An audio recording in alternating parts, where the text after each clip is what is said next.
इंद्रद्युम्न राजा, उसके भाव से जगन्नाथ जी रीझ गए थे।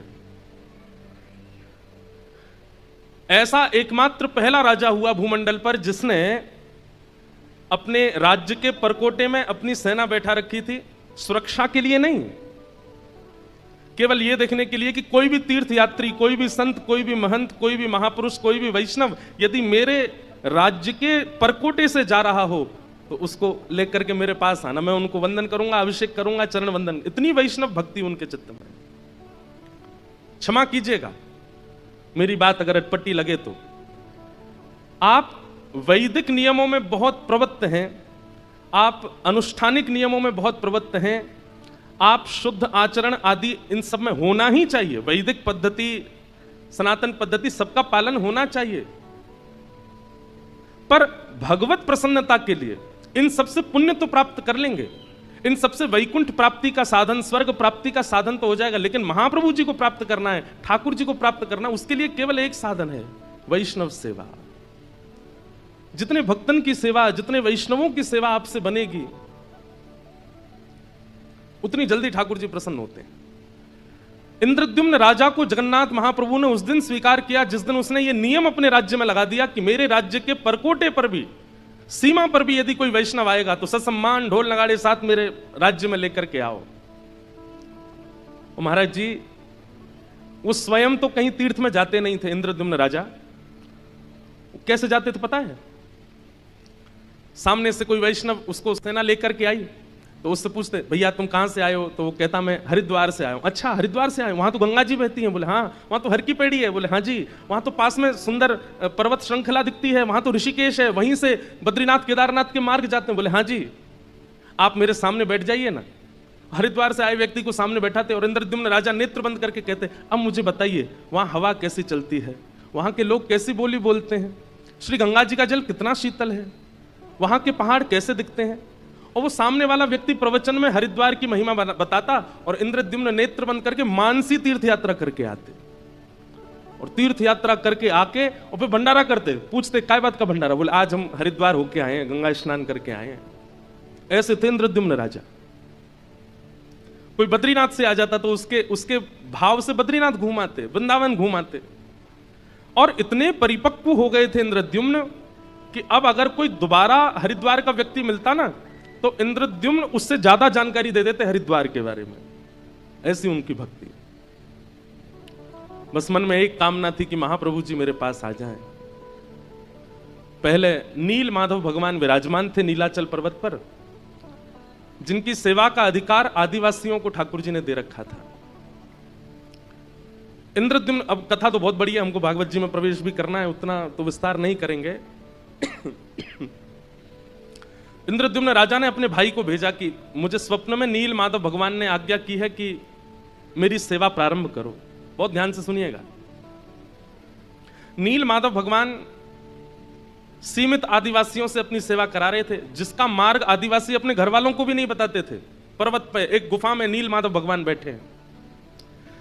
लेकिन इंद्रद्युम्न राजा के भाई ने जैसे तैसे करके, थोड़ा उसको छल तो नहीं कहेंगे, लेकिन एक योजना बना करके नील माधव भगवान को देख लिया।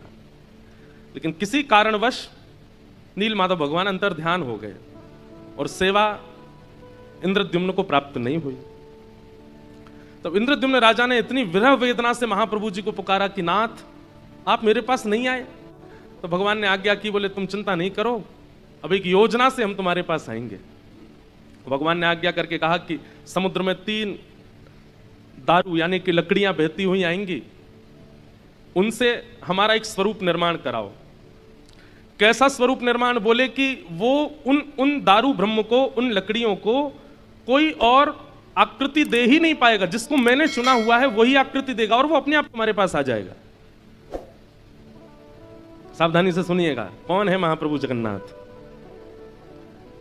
तो इंद्रद्युम्न राजा ने गुंडीचा, जहां आज जा रहे हैं महाप्रभु जी, वहीं पर तीनों स्वरूपों को विराजमान किया। बड़े बड़े कारीगरों को बुलाया, बड़े बड़े मूर्तिकारों को बुलाया कि आप ठाकुर जी का स्वरूप बनाओ। मूर्तिकार पूछते कैसा स्वरूप बनाओ? बोले जैसा तुम्हारा मन करे बनाओ। तो कहते हैं मूर्तिकार जब अपने यंत्रों को लेकर के जाते और मूर्ति बनाने की जब चेष्टा करते तो ऐसी खन्न आवाज आती मानो जैसे ये लकड़ी नहीं, ये लोहा है। छेनी हथौड़ा टूट के गिर जाते, लेकिन किसी से भी स्वरूप निर्माण हुआ नहीं। तब विश्व के सबसे बड़े मूर्तिकार, कलाकार विश्वकर्मा, वे एक वृद्ध मूर्तिकार का रूप धारण करके आए और आकर के इंद्रद्युम्न राजा से कहा, भगवान मुझे एक बार अवसर दीजिए। तो इंद्रद्युम्न हंसने लगा। इतने बड़े बड़े कलाकार, बंगाल के, उड़ीसा के, आदि आदि क्षेत्रों के सब हाथ खड़े कर गए। आप तो वयोवृद्ध हैं, आप तो शमशान में लकड़ियां बांट देख रही हैं, आप कहां जाओगे? बोले नहीं, आप एक बार मुझे अवसर दीजिए। गुंडीचा महारानी बोली, जब इतनों को अवसर दिया तो इनको भी दीजिए। राजा बोले ठीक है, आप जाइए, बनाओ, ठाकुर जी का स्वरूप बनाओ।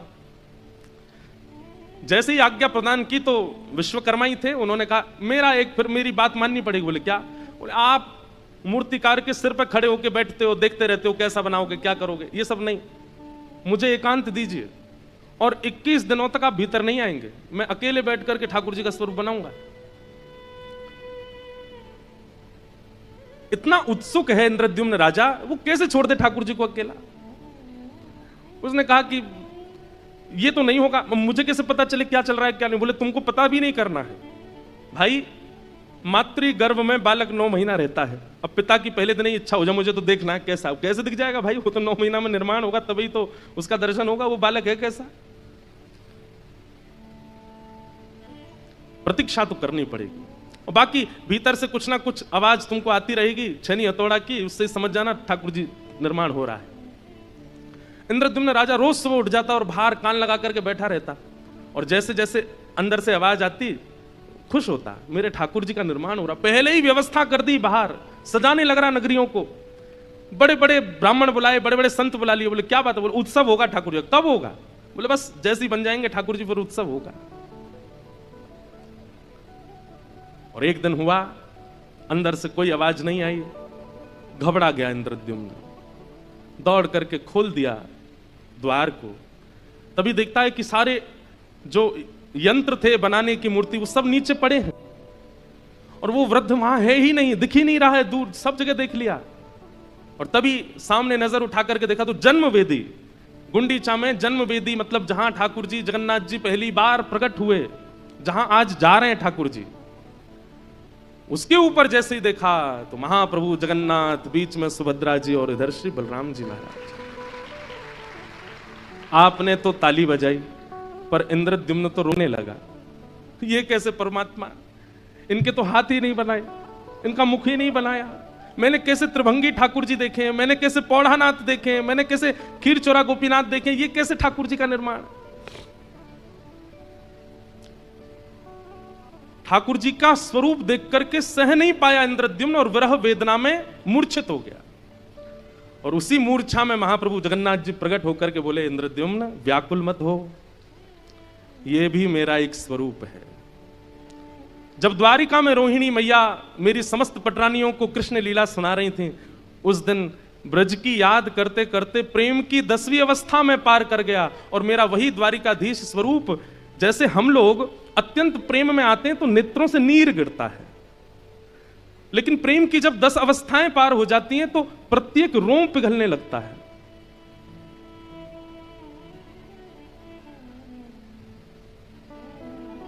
प्रेम की 10 अवस्था होती हैं। हमने एक बार जगन्नाथ रस कथा करी थी तो उसमें ये सब भाव बताए थे। आज मैं सोच रहा था सब पर थोड़ा थोड़ा प्रकाश डालेंगे, कौन कौन सी 10 अवस्थाएं होती हैं। बहुत ध्यान से सुनिएगा। प्रेम की पहली अवस्था, प्रतिकूलता भी अच्छी लगती है। किसी को पहली बार जब प्रेम होता है, और मेरी हाथ जोड़ के प्रार्थना जितने भी युवा बैठे हैं, आजकल के छोरा छोरी वाले प्रेम में मत जाना, उसमें इन सब बातों को मत घटाना, ये ठाकुर जी के संबंध की बातें हैं। हाँ, प्रेम की पहली अवस्था क्या है? प्रतिकूलता भी प्रिय लगती है।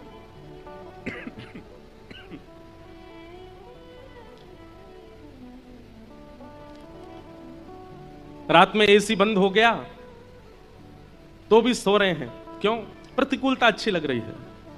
रोटी के बिना भी अच्छा लग रहा है, बिना ठंडे पानी के भी मन लग रहा है। मतलब प्रतिकूल अवस्थाएं भी अच्छी लगती हैं जब प्रेम प्रारंभ होता है।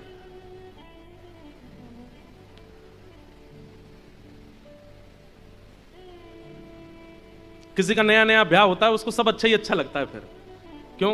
प्रेम का प्रारंभ है। वो कुछ समय बाद फिर नानी याद आती है। आपको ज्यादा अनुभव है, हमको तो है नहीं है। तो प्रेम का प्रारंभ जब होता है तो प्रतिकूलता अच्छी लगती है। ये प्रेम की पहली अवस्था। प्रेम की दूसरी अवस्था क्या है? प्रेम की दूसरी अवस्था में परीक्षाएं प्रारंभ होती हैं। कैसी परीक्षा? ये मुझसे प्रेम करते हैं कि नहीं, इनकी परीक्षा लेकर के देखो। ऐसे ठाकुर जी परीक्षा लेते हैं। ये इतना राधे राधे करता है, इतना राधारमण बोलता है, किसी की परीक्षा लेकर के तो देखो। केवल अनुकूलता में ही मेरा नाम जपता है कि परीक्षाओं में भी मेरी स्मृति बनेगी। तो प्रेम की दूसरी अवस्था क्या होती है? परीक्षा प्रारंभ होती है। धीरे धीरे परीक्षा लेना शुरू। जिनमें परीक्षा ना हो वो प्रेम नहीं है, परीक्षा होती है। प्रेम की दूसरी अवस्था क्या है? मान, रूठना, मनाना, मुंह फुला लेना, थोड़ा समझाना। ठाकुर जी मान करते हैं। जिसने प्रेम लक्षणा भक्ति से ठाकुर जी की सेवा करी होगी, उससे ठाकुर जी रूठते भी हैं, उसे ठाकुर जी मनाते भी हैं।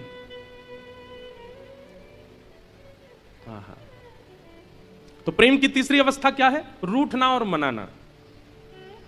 प्रेम की चौथी अवस्था क्या है? विश्वास। तीन अवस्थाएं पार करने के बाद फिर आपका विश्वास दृढ़ होने लग जाता है और आप प्रेमी को स्वीकार कर लेते हो। अब स्वीकारीकरण आ गया है।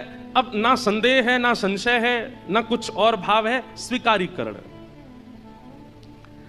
प्रेम की पांचवी अवस्था क्या है? प्रेम पुष्ट हो जाता है।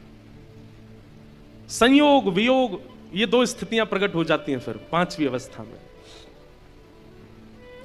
प्रेम की छठवीं अवस्था प्रारंभ होती है तो छठवीं अवस्था में विरह प्रारंभ होता है, फिर विरह होता है। सातवीं अवस्था में व्याकुलता। विरह और व्याकुलता में अंतर क्या है? विरह का मतलब होता है किसी की याद करना, और व्याकुलता का मतलब होता है किसी की याद में रह ही ना पाना, तड़फन होना, विचलन होना। एक होता है कि मुझे जल मिल जाता, जल होता तो मैं पी लेता, थोड़ा गला ठंडा हो जाता। लेकिन एक होता है कि बस भाई अब तो जल ही चाहिए और कुछ नहीं चाहिए। तुम चाहे दूध की बात करो, चाहे 56 भोग की बात करो, मुझे जल ही चाहिए। ये व्याकुलता, ये व्याकुलता प्रेम की सातवीं अवस्था है। सब लोग इधर देखो, ध्यान से देखो, सुनो। प्रेम की सातवीं अवस्था व्याकुलता।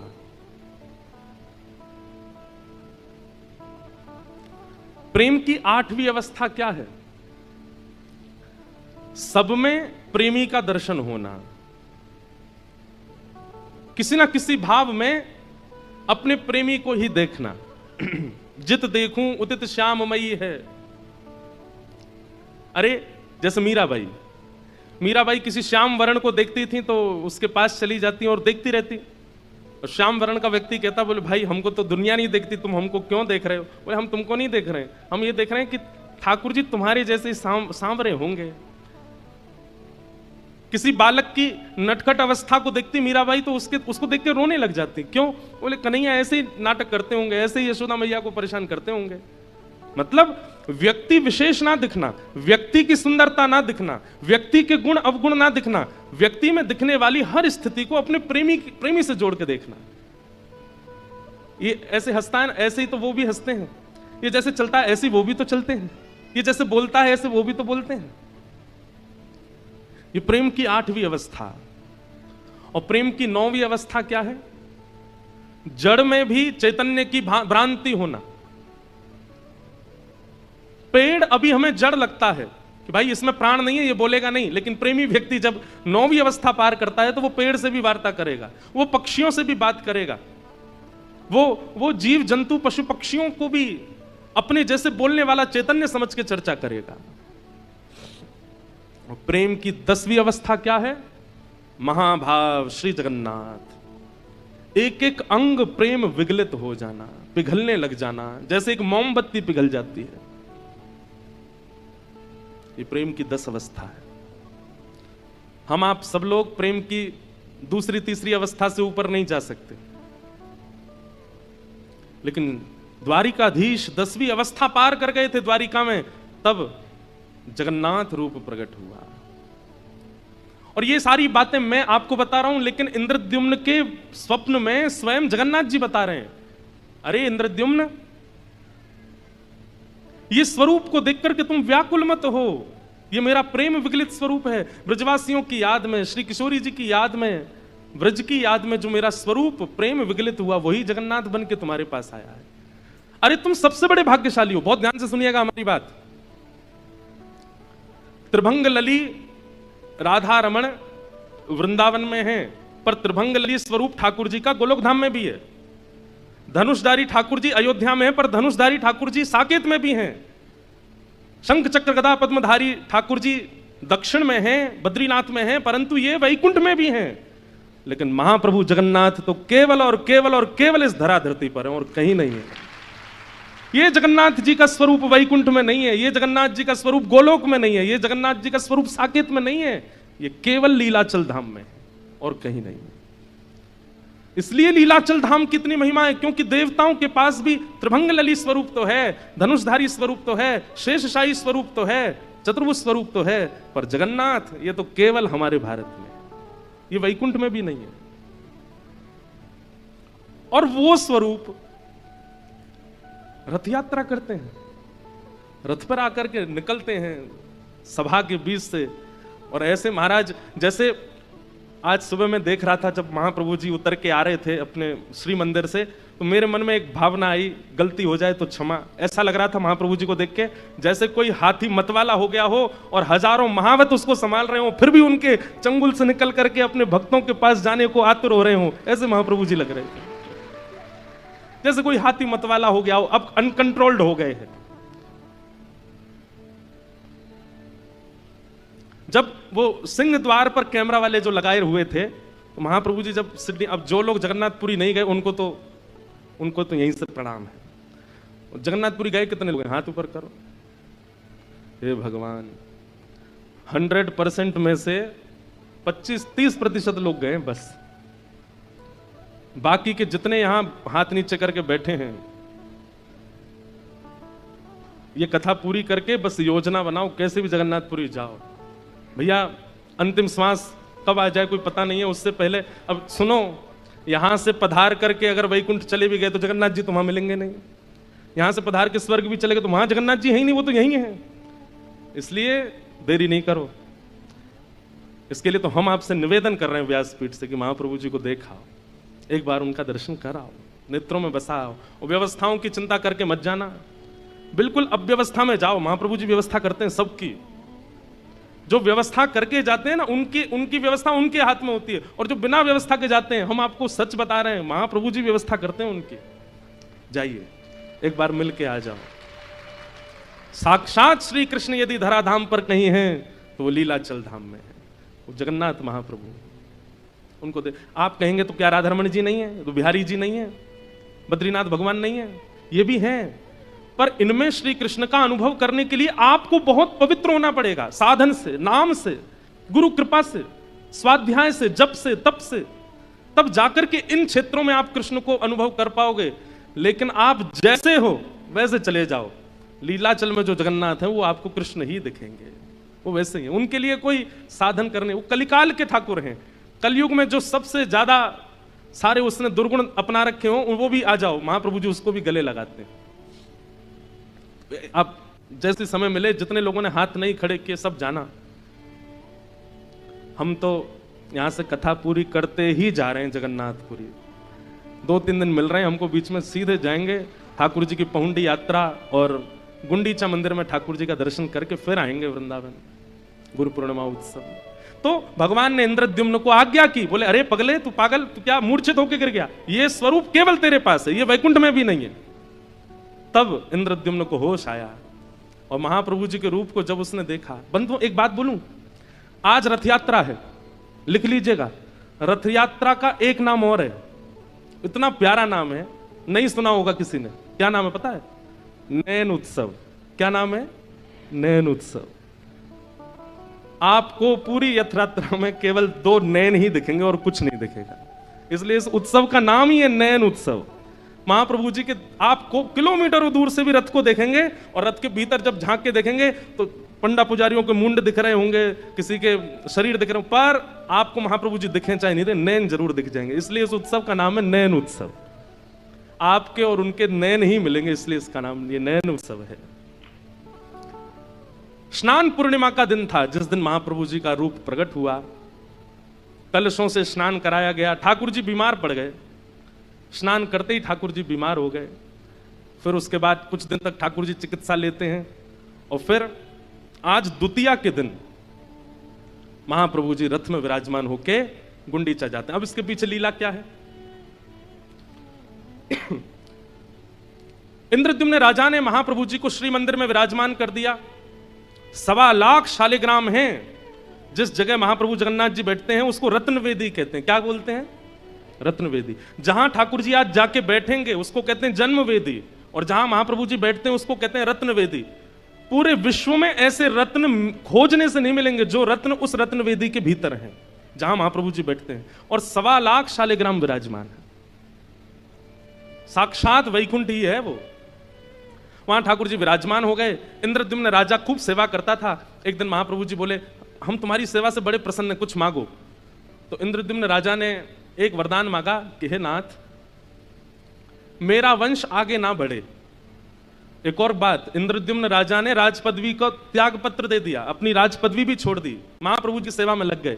बोले अब कौन है राजा? बोले लीलाचल धाम के राजा यही हैं। और एक बात कहें, बिना मुकुट के राजा। पहले ऐसे राजा हैं जो मुकुट ही नहीं पहनते। आज के दिन बस उस सीख का एक मुकुट पहनते हैं ठाकुर जी, तिली मुकुट पहनते हैं, बाकी मुकुट नहीं पहनते, बिना मुकुट के राजा है। इंद्रद्युम्न ने इन्हीं को राजा बना दिया और कहा कि मेरा वंश आगे ना बढ़े। तो महाप्रभु जी बोले वंश क्यों ना बढ़े? बोले क्योंकि प्रभु ऐसा देखा गया है कि संपत्तिवान खानदान में जब बालक जन्म लेते हैं ना तो आगे चल के संपत्ति का दुरुपयोग करते हैं। एक तो मैं वैसे ही राजा हूं, मेरी इतनी संपत्ति, ऊपर से आप भी आ गए तो और संपत्ति बढ़ेगी, कहीं बालक दुरुपयोग कर ना दें उसका, इसलिए मैं चाहता हूं बस मैं ही अंतिम रहूं। महाप्रभु जी बोले ठीक है। थोड़ी देर बाद गुंडीचा मैया आई। महाप्रभु जी ने उनसे भी कहा, बोले हम तुम दोनों से बहुत प्रसन्न हैं, हम राजा से तो मिल लिए, अब तुम बताओ तुमको क्या चाहिए? तो गुंडीचा मैया कहती एक पुत्र हो जाए, ऐसी कृपा कर दो। महाप्रभु जगन्नाथ जी बोले वाह, पति बोल के गया कि वंश ही आगे नहीं बढ़े और पत्नी कह रही एक पुत्र हो जाए। इंद्रद्युम्न राजा आ गए, महाप्रभु जी चिंता में बैठे हैं। बोले जय जय, कैसे आप इतने उदास क्यों हैं? बोले कि हम बड़ी दुविधा में हैं, तुमने कहा कि वंश आगे ना बढ़े और ये कह रही है एक पुत्र हो जाए। इंद्रद्युम्न तो नाराज हो गया गुंडीचा पे, तुमने महाप्रभु जी से संतान क्यों मांगी, संसार क्यों मांगा? महाप्रभु जी बोले तुम लोग बाद में लड़ना, पहले मेरी शंका का समाधान करो, मैं क्या करूं अब? ऐसे कैसे होगा? पति चाहता, पति नहीं चाहता, पत्नी चाहती है संतान, कैसे हम दे दें आपको? थोड़ी देर बाद महाप्रभु जी मुस्कुराने लगे। गुंडीचा मैया बोली जय जय, क्या आज्ञा है? बोले आज्ञा यह है कि अब आज से मैया हम ही आपके पुत्र हैं, आप हमें ही अपना बेटा मान लो, हम ही आपके पुत्र हैं। गुंडीचा मैया बोली आप तो भगवान बन के बैठे हो श्री मंदिर में, और बालक को तो गोद में खिलाने का सुख होता है, बालक को तो दूध पिलाने का सुख होता है, बालक के साथ खेलने का सुख होता है।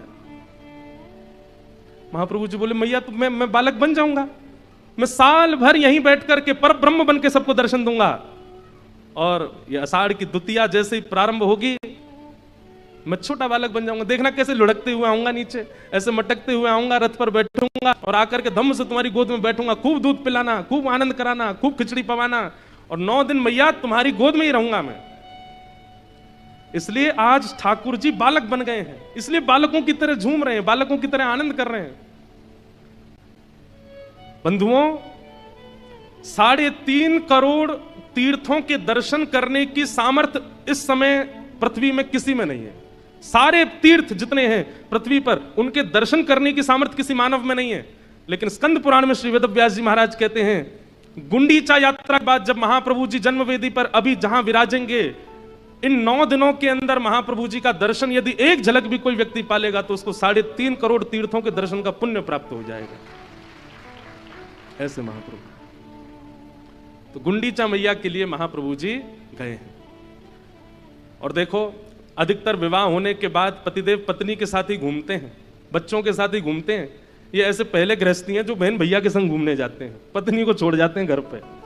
अभी लौट करके जब ये वापस आएंगे 9 दिन बाद, तब इनकी मीठी लड़ाई होगी लक्ष्मी जी के साथ में, प्रणय कलह होगा। लक्ष्मी जी द्वार बंद कर देती हैं, बड़ी सुंदर लीला होती है। लक्ष्मी जी कहती हैं अकेले अकेले चले गए, हमको नहीं लेके गए अपने साथ। तो महाप्रभु जी नीचे से महाप्रभु जी के पुजारी, ऊपर से लक्ष्मी जी के पुजारी आपस में बात करते हैं। तो लक्ष्मी जी के पुजारी जी कहते हैं अकेले अकेले गए, हमको नहीं लेके गए साथ में। तो महाप्रभु जी कहते हैं देवी तुम बड़ी कोमल हो, तुम्हारे पैर में छाले आ जाते, कैसे लेके जाता, इसलिए तुमको छोड़ गया था। हमारे लिए क्या लाए हो? तो पहले ठाकुर जी साड़ी दिखाते हैं, लक्ष्मी जी कहती हैं तो भरी पड़ी है। फिर गहने दिखाते हैं, बोले मैं लक्ष्मी हूं, मुझे गहने दिखा रहे हो आप। तो अंत में ठाकुर जी रसगुल्ला दिखाते हैं, तब लक्ष्मी जी खुश होती हैं, तब द्वार खुलता है और महाप्रभु जी भीतर जाते हैं। ऐसी अद्भुत लीला जगन्नाथ धाम में ठाकुर जी करते हैं। हमारे चैतन्य महाप्रभु जी ने तो कभी नीलाचल धाम को उड़ीसा में है, लीलाचल है, कोई अलग है वृंदावन से माना ही नहीं, उसको वृंदावन ही माना। ये महोदधि समुद्र साक्षात यमुना जी हैं, श्री मंदिर साक्षात द्वारिकापुरी है, गुंडीचा साक्षात वृंदावन है, ये लीलाचल पर्वत साक्षात गिरिराज जी हैं, वो उसी भाव से रहते थे लीलाचल धाम। ऐसे लीलाचल धाम के हमारे महाप्रभु जगन्नाथ जी आज रथारूढ़ हुए हैं, उन्हें बारंबार प्रणाम।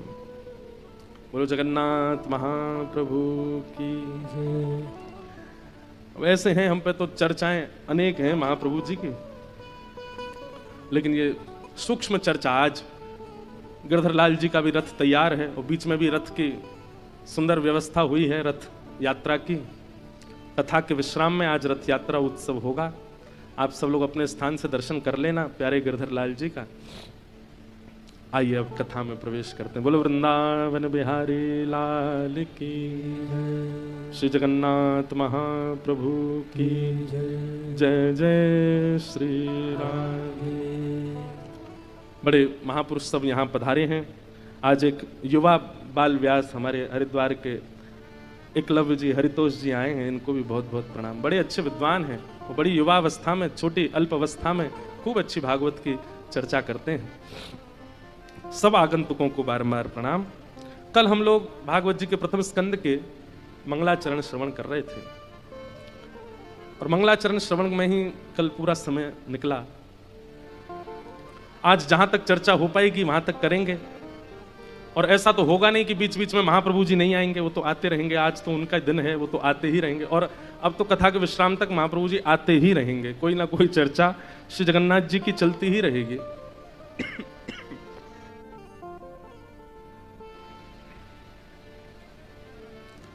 नैमिषारण्य क्षेत्र में 88,000 सौनकादि ऋषि बैठे हैं और सूत जी महाराज से मानव कल्याण के लिए प्रश्न करते हैं। सूत जी सौनकादि ऋषियों के भाव सुनकर के, प्रश्न सुनकर के अब यहां से कहना प्रारंभ करते हैं। सर्वप्रथम तो अपने गुरुदेव श्री शुकाचार्य जी को वंदन करते हैं। यम प्रव्रजंतमनुपेत अपेत कृत्यम द्वैपायनो विरह कातर्या जुहाव पुत्रेति तन्मयतया तरवोभिनेदो स्तम सर्वभूत हृदयम मुनिमानतोस्मि। श्री सुखदेव जी को प्रणाम किया। बंधुओं, एक बात हमारी बहुत ध्यान से सुनिएगा। जीवन में गुरु निष्ठा को, अभी गुरु पूर्णिमा आने वाली है, गुरु निष्ठा को जीवन में एक पतिव्रता नारी की तरह पालन कीजिए। कई बार ऐसा होता है कि संसार में प्रभावजन्य कई महापुरुष हमारे सामने आते हैं जिनको देख करके हमें अपने गुरु थोड़े कम लगने लगते हैं। अरे इनका प्रभाव ज्यादा है, पहले मिल गए होते तो इनको गुरु बनाते। आपको हम सत्य बता दें, जैसे ही आपके मन में यह भावना आती है कि ये श्रेष्ठ हैं, उसी समय आपका भजन घटने लगेगा, आपकी सेवा घटने लगेगी, ठाकुर जी के प्रति जो आपका भाव है वो नष्ट होने लगेगा।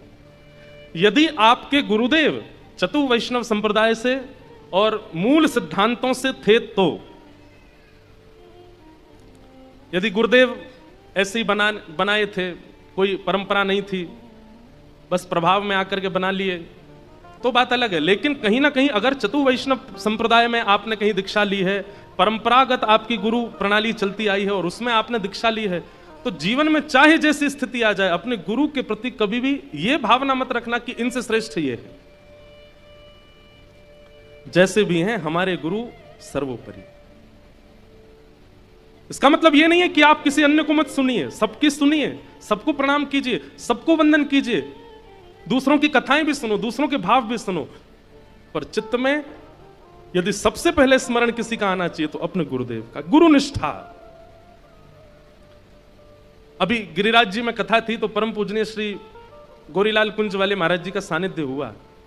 महाराज जी ने बैठ करके हमको ये बात बड़ी भावुकता से बताई कि इंद्रेश जी, हम आपको कैसे बताएं, हमने अपने जीवन में और कोई साधन किया हो चाहे ना किया हो, पर हमने अपने गुरु निष्ठा को पूर्ण रूपेण धारण किया, और उस गुरु निष्ठा के बल पर हम कहने में संकोच नहीं करेंगे, कहने में बिल्कुल घबराएंगे नहीं, कहने में कोई अतिशयोक्ति नहीं करेंगे। प्रिया प्रियतम का साक्षात्कार केवल इसी भाव से हमको हुआ है, अपने गुरु के प्रति पूर्ण निष्ठा। गुरु कोई शरीर नहीं है, गुरु कोई व्यक्ति नहीं है, गुरु कोई स्वरूप नहीं है। हमारे प्यारे ठाकुर जी ही सचल रूप में हमारे गुरुदेव के रूप में हमारे पास आए हैं। इस भाव से उनको देखो। वो डांट दें, फटकार दें, कभी थोड़े वयोवृद्ध हो जाएं, ना ज्यादा चल पाएं, ना बोल पाएं, बोलने की कला ना हो, कुछ कहने की, लेकिन वो फिर भी हमारे गुरु हैं, उनके प्रति वही भाव रखो। गुरु निष्ठा सर्वोपरि है। इसलिए अन्य व्रत साधन नियम बने ना बने, पर गुरु निष्ठा, इस पर विशेष ध्यान दीजिएगा। हमारी सनातन पद्धति में गुरु के बिना कुछ भी नहीं हुआ। सबने गुरु आश्रय लिया, और गुरु आश्रय के बाद ही जीवन में भगवत कृपा परिलक्षित हुई। उसके लिए गुरु निष्ठा। हमारी ये गरीब दासी परंपरा है, जिस परंपरा में यहां कथा हो रही है। आज हमारे राम जी महाराज ने मुझे कुछ ग्रंथ भी दिए, अभी उनका अध्ययन स्वाध्याय तो नहीं कर पाया मैं, पर करूंगा। परंतु एक बात ये निश्चित है, कोई कह रहा था महाराज जी को इतना बड़ा आश्रम बनाया, महाराज जी इतना बढ़िया सब चलता है, आपके पास तो खूब संपत्ति है। ऐसा, ये संपत्ति वो वाली संपत्ति नहीं जिसको आप संपत्ति मानते हो। ये आपके पूर्वाचार्यों के भजन की संपत्ति है, ये आपके पूर्वाचार्यों के साधन की संपत्ति है। हम यहां बैठे, हमारे पास क्या है? हमारे गुरुदेव बैठे हैं सामने, इनकी संपत्ति, इन्होंने परिश्रम किया, इन्होंने तप किया, इन्होंने भजन किया, उसका फल हम पा रहे हैं प्रेम से बैठ के। यहां से जो बोलते हैं वो भगवत वाणी हो जाता है। गुरु कृपा सर्वोपरि है, और मेरे से बड़ा प्रमाण नहीं मिलेगा आपको। हम अपने गुरुदेव के सामने बैठ करके बोल रहे हैं तो कोई बहुत बड़ी बात बोल रहे हैं ऐसा नहीं समझिएगा। पर जैसे कई बार आप लोगों ने सुना है ना, कई प्रसंग ऐसे सुने कि उन्होंने भैंस के ऊपर हाथ धर दिया, भैंस वेद बोलने लग गई, उन्होंने जीव के ऊपर हाथ धर दिया, जीव ऐसे बोलने लग गया। हमारी स्थिति ऐसी ही जानिएगा। हमारे पूज्य गुरुदेव भगवान ने हमारे सिर पर हाथ धर दिया, हम बोलने लग गए, सामर्थ्य नहीं। आपके पूज्य गुरुदेव, हमारे दादा गुरुदेव अनंत श्री विभूषण श्री रामानुज प्रपन्नाचार्य गुरु जी, जिनको वृंदावन में कहते कि भाई श्रीमद् भागवत जी सचल अगर देखनी हो तो पूज्य ठाकुर जी के गुरु जी का दर्शन करो, चलते फिरती भागवत जी, ऐसे पूज्य गुरुदेव भगवान। ये परंपरा से प्राप्त है। और एक बात कहें, गंगा जी इस बात का प्रमाण है। दिलीप के तप करने से गंगा जी नहीं आई। उनके वंश में कितने लोगों ने आकर के गंगा जी की तपस्या की, लेकिन गंगा जी का प्रादुर्भाव तभी हुआ जब 3-4 पीढ़ियां तप करके चली गई। भगीरथ आए और भगीरथ ने तप किया, मां गंगा पृथ्वी पर आ गई और नाम भागीरथी पड़ गया। लेकिन वास्तविकता तो यहां भागवत जी में बताई गई है कि तप केवल भगीरथ ने नहीं किया, उनकी 4 पीढ़ियां निकल गई हैं गंगा जी को बुलाने में। यहां भी परंपरा, गुरु परंपरा। हम और आप सब तो केवल एक वक्ता को बोलते हुए देख रहे हैं, लेकिन उसके पीछे कितने गुरुओं का आश्रय है, कितने गुरुओं का तप है। केवल एक काम कीजिए, अपने गुरु के प्रति पूर्ण निष्ठा रखो, पूर्ण भाव रखो। वो जैसे भी हैं उनके प्रति यही रखो कि यही हमारे चलते फिरते जगन्नाथ जी। आज जो जगन्नाथपुरी नहीं गए होंगे, यदि अपने गुरुदेव के समीप बैठे हो तो अपने गुरुदेव के युगल चरणों में ही पुष्प अर्पित करना और उन्हीं को जगन्नाथ जी मान करके उन्हीं की आरती कर लेना। आप ही हमारे जगन्नाथ जी हो, आप ही हमारे वंदनीय हो। गुरु निष्ठा। श्री सूत जी महाराज ने अपने गुरुदेव का स्मरण किया और तत्पश्चात अब यहां से सूत जी कहना प्रारंभ करते हैं। एक बहुत सुंदर बात यहां कहते हैं, सवै पुंसां परो धर्मो यतो भक्ते अदोक्षजे अहैतुक्य प्रतिहता ये आत्मा संप्रसीदति। परम धर्म, धर्म और परम धर्म, इन पर कल चर्चा हो रही थी। परम धर्म क्या है? बोले सवै पुंसां परो धर्मो यतो भक्तिर अदोक्षजे। अदोक्षज भगवान की कैसी भक्ति? बोले प्रेम लक्षणा भक्ति। एक होती है श्रद्धाजन्य भक्ति, एक होती है भावजन्य भक्ति, एक होती है शास्त्रजन्य भक्ति, और एक होती है प्रेम लक्षणा भक्ति। प्रेम लक्षणा भक्ति जीवन में प्रकट होना, यही परम धर्म है। आप हनुमान चालीसा बोलते आए, आप हनुमान जी पर चोला चढ़ाते आए, सोमवार के दिन महादेव का अभिषेक करते आए, गंगा स्नान करते आए, अब तक केवल इनको नियम मान करके किया था। लेकिन किसी दिन ये भाव में परिवर्तित हो जाएं, किसी दिन ये प्रेम में परिवर्तित हो जाएं। जैसे कोई संबंधी के साथ आपका भाव रहता है, वैसा संबंध ठाकुर जी के प्रति परिलक्षित हो जाए, तब वो प्रेम लक्षणा भक्ति हो जाएगी। और प्रेम लक्षणा भक्ति ही प्रत्येक जीवात्मा का परम धर्म है। ठाकुर जी से प्रेम होना, श्रद्धा होना, विश्वास होना, समर्पण होना, ये सब एक बात है। प्रेम होना ये विशेष बात है। ठाकुर जी से प्रेम नहीं हो पाता सबका। और मेरे कहने से, आपके सुनने से ये प्रेम प्रकट हो जाए, इसकी संभावना भी अति नहीं है। एक बात सुनिएगा, मेरी कथा सुनाने से श्रद्धा जन्म ले लेगी, मेरी कथा सुनाने से विश्वास हो जाएगा, मेरी कथा सुनाने से, मतलब मेरी यों न सोचना, मैं अपनी कह रहा हूं, कथा किसी की भी सुनो, श्रद्धा उत्पन्न हो जाएगी, विश्वास उत्पन्न हो जाएगा, समर्पण उत्पन्न हो जाएगा। पर प्रेम उत्पन्न तो तब होगा जब वो चाहेंगे, जब ठाकुर जी चाहेंगे। वक्ता तो केवल समर्पण आपके द्वारा करवा देगा, गुरुजन तो आपके द्वारा भक्ति करवा देंगे, आपके द्वारा श्रद्धा परिवर्तित करा देंगे। लेकिन प्रेम तो तब होगा जब ठाकुर जी चाहेंगे, और वो चाह जाएं। इसी के लिए तो कथा सुनी जा रही है, इसी के लिए तो वक्ता के द्वारा, गुरु के द्वारा निर्माण किया जा रहा है। कथा पंडाल क्या है पता है? बहुत ध्यान से सुनना, एक भाव मन में आ रहा है। कथा पंडाल क्या है? श्रृंगार ग्रह। क्या है? श्रृंगार ग्रह। और यहां वक्ता अपने गुरु के द्वारा प्राप्त किए हुए ज्ञान से, भक्ति के और भाव रूपी इन श्रृंगार यत्नों से आपका श्रृंगार कर रहा है। श्रोता ये सारे श्रृंगार कराने बैठे, सबका श्रृंगार कर रहा है। यहां श्रृंगार कराने के बाद, श्रृंगार किया क्यों जाता है? किसी को रिझाने के लिए। और यहां वक्ता जब श्रृंगार कर देता है, तब आप लोग जाओगे, फिर राधा रमन जी जाओगे, राधा वल्लभ जी जाओगे, बद्रीनाथ जाओगे, जगन्नाथपुरी जाओगे, उनके सामने जाओगे, तब आपके उस श्रृंगार को महाप्रभु जी देखेंगे। अगर उस श्रृंगार से वो रीझ गए तो आप में प्रेम उत्पन्न हो जाएगा, और यदि अभी भी श्रृंगार में कटौती रहेगी तो बार बार कथा और सुननी पड़ेगी। समझ में आई बात? जब तक संसारी भाव से नहीं समझाओ, नहीं समझ आती है। कोई लड़का वाले आ जाएं घर पे देखने लड़की को, तो लड़की उस दिन बढ़िया वाला श्रृंगार करने जाती है, उसको हम भा जाएं तो हमारा ब्याह होगा। बाकी के दिन चाहे जो भी पहले, उस दिन सबसे महंगा वाला कपड़ा पहनती है। उस दिन ऐसा मत सोचना मुझे अनुभव है, तो मैं ऐसे ही बता रहा हूं, तो देखी सुनी बात है।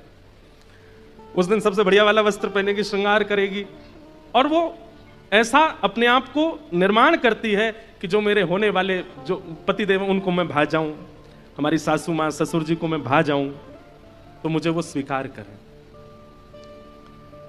लेकिन कई बार ऐसा होता है कि जो आए हैं देखने वाले, उनको शायद नहीं भाया, तो वो बाद में फिर मना कर देते हैं, अभी भाया नहीं। लेकिन एक बात और है, ऐसा नहीं है कि किसी को नहीं भाओगे, किसी को तो भा जाओगे, इसलिए घूमते रहो। राधा रमन जी को नहीं भाई तो राधा वल्लभ जी को भा जाओगे, राधा वल्लभ जी को नहीं भाई तो बिहारी जी को भा जाओगे, उनको नहीं भाई तो राधा मदन मोहन जी को भा जाओगे, जगन्नाथ जी, किसी को तो भाओगे।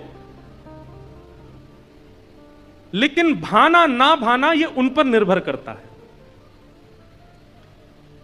इसलिए यहां इतनी सचेत होकर के बैठिए कि वक्ता के द्वारा जो शब्द हमारा श्रृंगार करने आए हैं मन का, वो श्रृंगार से कहीं हम चूक ना जाएं। क्योंकि अगर वो श्रृंगार श्रेष्ठ हो गया तो ठाकुर जी को भा जाएंगे, ठाकुर जी को प्रिय लग जाएंगे। और जिस दिन ठाकुर जी को प्रिय लग गए तो यह परम धर्म प्रकट हो जाएगा। क्या? यतो भक्तिर अदोक्षजे, अदोक्षज भगवान की प्रेम लक्षणा भक्ति प्रकट हो जाएगी। मीराबाई प्रेम लक्षणा भक्ति के अधिकारिणी हैं। सूरदास, कुंभनदास, रैदास, कृष्णदास, हमारे माधव दास जगन्नाथ महाप्रभु के परम भक्त, बलराम दास जगन्नाथ जी के भक्त, जगन्नाथ भगवान के भी 5 सखा हैं, उनमें एक माधव दास, एक बलराम दास, एक रघुनाथ दास, ऐसे 5 सखा हैं। ये सब प्रेम से भजने वाले हैं जिनको ठाकुर जी ने स्वीकार कर लिया, उनकी प्रेम लक्षणा भक्ति पर स्वीकार कर लिया। तो यहां पर सूत जी कहते हैं कि भैया कथा सुनने के पीछे एक ही उद्देश्य रखो कि हमारे चित्त में प्रेम लक्षणा भक्ति प्रकट हो, और प्रेम लक्षणा भक्ति प्रकट होगी तो स्वर क्या निकलेगा मुख से? अब मैं मांग रहा हूं, अब दे दीजिए। ठाकुर जी बोले क्या चाहिए? बोले जो नेत्र आपने दिए अब ये वापस ले लीजिए, अब नहीं चाहिए। आपको देख लिया, बस इन नेत्रों में आप विराज गए, अब किसी अन्य को देखने की चाह नहीं, इच्छा नहीं। बिल्लु मंगल, ये प्रेम लक्षण भक्ति वाले वैष्णव हैं। सूरदास, बिल्लु मंगल, बिल्लु मंगल जी तो सुंदरता कहीं भी देखते तो उनको इतना चाव होता देखने का, लेकिन एक घटना ऐसी घटी जीवन में कि उसके बाद अपने नेत्र सुई से अपने आप ही फोड़ लिए। श्री बिल्लु मंगल जी का एक श्लोक पूज्य पिताजी महाराज और हम मंगलाचरण में बोलते हैं, ऐसे बिल्लु मंगल। तो ये प्रेम लक्षण भक्ति है। ये आपके चाहने से नहीं होगी, ये मेरे चाहने से भी नहीं होगी, ये तो ठाकुर जी के चाहने से हो सकती है। ठाकुर जी चाह जाएं कि याते मोए प्रेम करनो है तो कर ही लेंगे ठाकुर जी। रास पंचाध्यायी में इसी बात पर तो शुकाचार्य जी और परीक्षित के बीच में वारदात हुई। परीक्षित जी महाराज के चित्त में संशय आ गया कि ये सब गोपियां भगवान को प्रियतम मान रही हैं, ये सब गोपियां ठाकुर जी को प्रियतम मान करके उनके साथ रास में जा रही हैं। तब वहां पर श्री शुकाचार्य जी ने मीठी डांट लगाते हुए कहा है कि मुतादोक्षज प्रिया। बोले तुम क्या सोचते हो केवल ये ठाकुर जी से प्रेम करती हैं? अरे ठाकुर जी से अपनी चाह से कोई प्रेम नहीं कर सकता, ठाकुर जी जिससे प्रेम करते हैं वही ठाकुर जी से प्रेम कर सकता है। ये गोपियां उनसे प्रेम नहीं करती हैं, ठाकुर जी इनसे प्रेम करते हैं। परीक्षित, तुम ये नहीं समझ पाए? तो समझ में आई बात? अगर श्री कृष्ण एक दिन भी प्रिय लग गए हों, एक बार भी नेत्रों में उनकी याद के लिए आंसू आ गए हों, एक बार भी श्री कृष्ण की प्रिय मधुर झांकी चित्त में आकर के फिर अंतर ध्यान हो गई हो, बस समझ जाना वो प्रेम करते हैं मुझसे, तभी मुझे उनकी याद आ रही है, तभी मुझे उनकी स्मृति हो रही है। स्मरण नहीं होता ठाकुर जी का।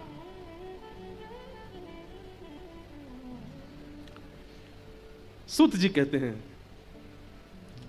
यतो भक्तिर अदोक्षजे कि धर्मस्वनिष्ठितः पुंसाम विश्वक्सेन कथासु यः नोत्पादय दधिरतिम श्रम एव हि केवलम। बहुत अच्छी बात। यहां पर कहते हैं कि आपने जीवन में चाहे जितने साधन किए हों, जितनी तीर्थ यात्राएं करी हों, जितने भी भगवत साधन बताए गए हैं, यज्ञ हो, हवन हो, तीर्थ यात्रा हो, नदी स्नान हो, सबकी अपनी महिमा है। लेकिन आपके इन समस्त भावों को ठाकुर जी ने स्वीकार किया, इसका क्या प्रमाण है आपके पास? आप प्रमाण रूप में फोटो खिंचवाते हो। हम बद्रीनाथ गए थे, हम केदारनाथ गए थे, हम गंगोत्री गए थे, यमुनोत्री गए थे, हम जगन्नाथपुरी गए थे, वृंदावन गए थे। लेकिन आपके इन सब तीर्थ यात्राओं से, आपके सोमवार के व्रतों से, आपके एकादशी के व्रतों को, आपकी समस्त उत्सवों को, आपकी समस्त प्रस्तुत करने वाली क्रियाओं को ठाकुर जी ने स्वीकार किया, इसका क्या प्रमाण है? मान लीजिए, इधर देखो सब लोग, मान लीजिए मृत्यु के बाद चित्रकेतु बोलने लगे, भाई देखो तुमको थोड़े दिन के लिए नरक तो जाना पड़ेगा। आप कहोगे ऐसे कैसे चले जाएंगे, हमने तो इतना पुण्य किया था नीचे जमीन पे। तो चित्रकेतु कहेंगे प्रमाण दो। तुम्हारा फोन थोड़ी होगा आपके पास, इंस्टाग्राम पे देखो हमारी फोटो, ये देखो हमने जप किया, हमने अनुष्ठान करवाए, देखो हमने यज्ञ किया। वहां फोन नहीं चलेगा, नेटवर्क नहीं आते वहां पे। ये सारे प्रमाण पृथ्वी पर चल जाएंगे, वहां कोई प्रमाण नहीं चलता है। वहां तो वही प्रमाण है जो ठाकुर जी ने स्वीकार किया, और ठाकुर जी ने आपके द्वारा प्रदत्त की गई सेवा को स्वीकार किया, इसका क्या प्रमाण है? कितनी अच्छी बात कहते हैं, नोत्पादयेद अधिरतिम श्रम एव हि केवलम। बोले किसी सत्संग में जाकर के बैठो, कहीं कथा चल रही हो, कहीं सुंदर वृंदावन के हरिद्वार के वक्ता आए हो, बैठो थोड़ी देर ठाकुर जी का सत्संग श्रवण करो। अगर सत्संग श्रवण करते करते उसमें रुचि बन रही हो और सत्संग में भाव सुनाने वाले वक्ता की वाणी से हृदय में परिवर्तन की भावना मन में आ रही हो, इच्छा हो रही हो श्रवण करने की प्रबल, समझ जाओ हमारे द्वारा की एकादशी, तीर्थ यात्रा, सारे नियम साधन सब ठाकुर जी स्वीकार कर रहे हैं।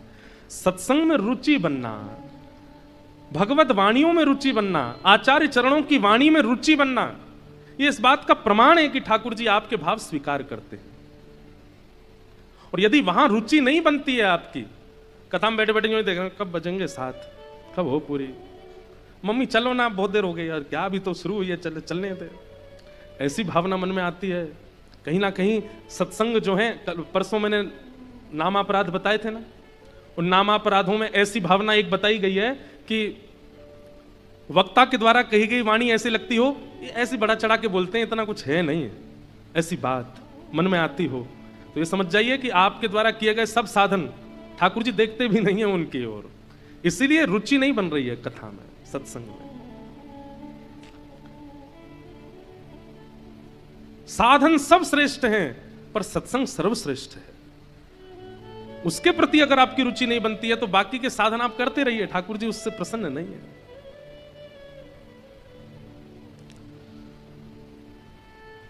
सूत जी महाराज प्रवचन करते हुए अपने भाव बता रहे हैं, अनेक भावों की पुष्टि करते हुए भगवान के अवतारों का वर्णन किया। तत्पश्चात श्रीमद् भागवत जी की रचना वेदव्यास जी महाराज ने ब्रह्म नदी सरस्वती के तट पर कैसे की, इस विषय का प्रतिपादन किया। वेदव्यास जी महाराज ने अनेक ग्रंथ लिखे, लेकिन मन में शांति नहीं है, असंतोष है, असंतुष्टि है। तभी वहां नारद जी का आगमन हुआ और नारद जी महाराज ने आकर के व्यास जी के मुखमंडल को देख लिया कि आप बड़े चिंतित बैठे हैं। व्यास जी महाराज बोले, देखिए मैंने इतना सब कुछ लिखा लेकिन मेरे हृदय को फिर भी शांति नहीं है, मेरे फिर भी हृदय को संतुष्टि नहीं है। एक बात याद रखिएगा बंधु, अत्यंत परिश्रम करने के बाद, अत्यंत लगन और मन से करने के बाद भी अगर असंतुष्टि का अनुभव अपनी क्रिया के प्रति होता है तो उसके पीछे कारण क्या है वो यहां बताया गया है। आपने बुद्धि का प्रयोग तो बहुत किया, आपने इंद्रियों का प्रयोग तो बहुत किया, आपने धन का प्रयोग तो बहुत किया, आपने व्यवस्थाओं का प्रयोग तो बहुत किया किसी कार्य को सिद्ध करने में, लेकिन अपने हृदय का प्रयोग नहीं किया, यानी कि प्रेम का प्रयोग नहीं किया है, तो आप असंतुष्ट ही रहोगे। कितना भी भार भोजन कर लीजिए पर संतुष्टि घर की दाल और रोटी में ही आती है जो मां बना के। अब ये बात हम इसलिए कह रहे हैं क्योंकि बाहर ज्यादा रहते हैं ना, जो लोग कभी कभी बाहर जाते हैं उनको कभी कभी अच्छा लगता है बाहर का, घर का कम अच्छा लगता, पर जो बाहर ही रहते हैं बेचारे उनको घर की रोटी दाल चावल ही अच्छे लगते हैं, उसी से ही संतुष्टि होती है। क्यों? क्योंकि मां हाथ से नहीं बनाती, मां बुद्धि से नहीं बनाती, मां धन के लिए नहीं बनाती, मां स्वाद के लिए नहीं बनाती, मां अपने पुत्र की संतुष्टि के लिए बनाती है, प्रेम से बनाती है तो वो संतुष्टि ही करता है। बात समझ में आए तो ही टप टप ताली बजनी चाहिए। क्या समझ में आया? मानो श्री नारद जी महाराज संकेत कर रहे हैं, व्यास जी आपने बुद्धि लगा ली, आपने सब कुछ लगा दिया, आपने सारी व्यवस्थाएं लगा दी, पर अभी तक प्रेम का प्रयोग नहीं किया है।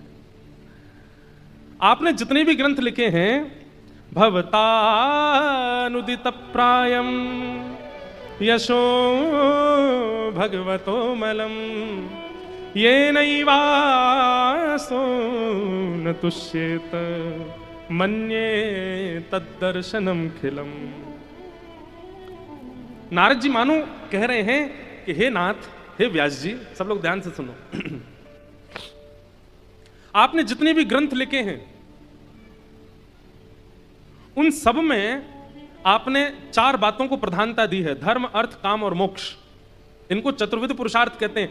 इस संसार में हर व्यक्ति इन चारों में ही मिलेगा आपको। कोई व्यक्ति धर्म में होगा, वो धर्म का ही ध्यान रखता है 24 घंटा, कोई अधर्म ना हो जाए, धर्म से ये करो ये करो ये करो ये करो, वो धर्म में ही रहता है। या फिर दूसरे प्रकार के लोग मिलेंगे आपको, अर्थ वाले, वो उनके दृष्टि में और कुछ है ही नहीं है, केवल अर्थ ही सब कुछ है। अर्थ मतलब धन, अर्थ का मतलब बल भी होता है। तीसरे प्रकार के लोग आपको दुनिया में मिलेंगे जो केवल अपनी कामनाओं की पूर्ति के लिए जीते हैं। वो परिश्रम भी इसलिए कर रहे हैं कि अपनी किसी कामना को पूर्ण कर सकें। वो धन भी केवल इसलिए कमाते हैं कि उस वाली जगह हम घूम के आ सकें, ये कपड़े खरीद सकें, ये वाली गाड़ी ले सकें, ऐसे कमरा बना सकें, ऐसा ये कर सकें। और चौथे प्रकार के आपको दुनिया में लोग मिलेंगे जो केवल और केवल मोक्ष की प्राप्ति के लिए जी रहे हैं। उनका एक ही उद्देश्य है, क्या? निर्वाण की प्राप्ति, मोक्ष मिले, बस मुझे मुक्ति मिल जाए, उसके लिए मैं क्या करूं। नारद जी महाराज बोले आपने चतुर्विध पुरुषार्थ की प्राप्ति के लिए सारे ग्रंथ लिखे हैं, तो व्यास जी बोले संसार में चतुर्विध पुरुषार्थ ही है, उसके अलावा है भी क्या? तब नारद जी बोले आप पंचम पुरुषार्थ भूल गए। बोले पंचम पुरुषार्थ कौन सा है? प्रेम। और बंधुओं, जो प्रेमी होता है, ना तो उसे धर्म की इच्छा, ना उसे अर्थ की चिंता, ना उसकी कोई कामना, ना उसको मोक्ष की प्राप्ति चाहिए, कुछ नहीं चाहिए। जो प्रेमी है, हमारे ब्रजवासी गाते हैं, कहा करूं वैकुंठ ही जाए, कहा करूं वैकुंठ ही जाए, जहां नहीं नंद, जहां नहीं यशोदा, जहां नहीं नंद, जहां नहीं यशोदा, जहां नहीं गोपी ग्वाल और गाय, जहां नहीं गोपी ग्वाल और गाय, कहाँ करूं वैकुंठ ही जाए, कहाँ करूं वैकुंठ। हरिद्वार वाले बुरा नहीं मानिएगा, नहीं मानिएगा। हाँ, हरिद्वार में धर्म भी है, हरिद्वार में अर्थ भी है, हरिद्वार में काम भी है, और हरिद्वार में मोक्ष भी है। हमारे वृंदावन में चारों ही नहीं है। ठाकुर जी को सुबह ब्रह्म मुहूर्त में पूरी दुनिया में उठाया जाता। वृंदावन में 8 बजे उठते हैं बिहारी जी, लाडले लाल। अरे कितने घरों के बच्चे सुबह 6 बजे उठ के 7 बजे बस में बैठ के स्कूल पहुंच जाते हैं। तब तो हमारे वृंदावन को राजा उठे। वहां धर्म नहीं है। हमारे ब्रजवासी भाई बंधु ज्यादा पढ़े लिखे नहीं मिलेंगे आपको, सामान्य है, सीधे साधे हैं। हरिद्वार में जो तीर्थ पुरोहित वैदिक मंत्र बोल के तिलक करके गंगा जी का संकल्प करा देगा, उसका जो फल मिलेगा, हमारे ब्रज में ब्रजवासियों को दे, हे बिहारी जी आपको भलो हो जाए, चल 2000 रुपए दे दे, उससे वो कल्याण होगा। वहां धर्म नहीं है, क्योंकि वहां प्रेम प्रधान है। और जहां प्रेम प्रधान हो जाता है वहां चतुर्विध पुरुषार्थ गौड़ हो जाते हैं। वहां धर्म, अर्थ, काम और मोक्ष, इनकी महिमा, उपमा, ये सब कम हो जाती है, क्योंकि प्रेम प्रधान है। मीराबाई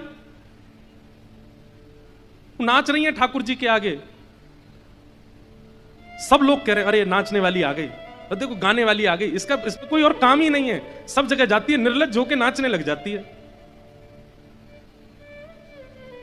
सब लोग, कोई अपना मुंह बंद करके खड़ा है, कोई उनकी निंदा कर रहा है, लेकिन मीराबाई तो नाच रही है।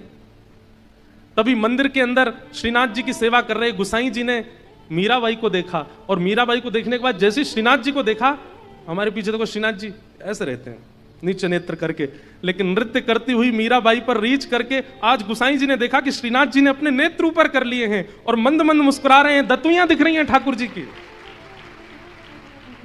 सब अभद्र बोल रहे हैं उस सभा में, लेकिन श्रीनाथ जी मीराबाई को देख रहे हैं।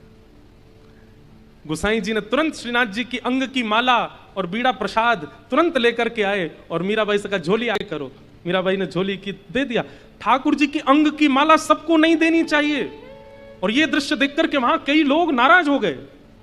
गुसाई जी से बोले आपने एक नाचने वाली का और उत्साहवर्धन कर दिया, आपने गाने वाली का और उत्साह, उसको ठाकुर जी की अंग की माला दे दी। तो गुसाई जी कहते हैं तुमको नाचने वाली दिखी थी, तुमको गाने वाली दिख रही थी, पर मैंने तो श्रीनाथ जी को देखा, मुझे तो सजल नेत्र और प्रसन्न मुद्रा की दतुइयां दिख रही थी, मैं क्यों ना दूं। एक बात तो है, प्रेमी व्यक्ति को सब स्वीकार नहीं कर पाते। वो बात है ना, प्रेम गली अति सांकरी तामे दो ना समाए, क्योंकि ठाकुर जी ने स्वीकार कर लिया तो बाकियों के स्वीकार के लायक आप बचोगे नहीं, फिर कोई और स्वीकार करेगा। तो प्रेम जब जीवन में आएगा तो धर्म गौड़ हो जाएगा। प्रेम जब जीवन में आएगा तो अर्थ की व्यवस्था की चिंता नहीं होगी, कहां धन है, कितना है, क्या करना है, कैसे करना है, इनकी चिंता नहीं। प्रेमी व्यक्ति कैसा हो जाता है पता है? सब मुझे दो, ऐसा नहीं, मेरे पास जो है सब ले जाओ। ये प्रेमी का स्वभाव हो जाता है। अभी मैंने आपको कुछ अच्छा दिया, आप उसको संभाल के रख लोगे, अरे मेरे मित्र ने दिया है मैं इसको संभाल के रखूंगा। लेकिन प्रेमी पता कैसा होता, आपने कितना भी महंगे से महंगी वस्तु दी हो, प्रेमी का स्वभाव ऐसा होता है, वो आगे जाएगा, उसको कोई अगर याचक दिख गया या कोई और प्रेमी दे, वो उसको दे देगा। वो विचार नहीं करेगा इसका मूल्य कितना है, ये महंगा कितना है, ये मूल्यवान कितना है। उसको अर्थ की इच्छा नहीं होती। धर्म से परे प्रेमी हो जाता है, अर्थ से परे प्रेमी हो जाता है, काम से परे प्रेमी हो जाता, उसकी कोई कामना नहीं।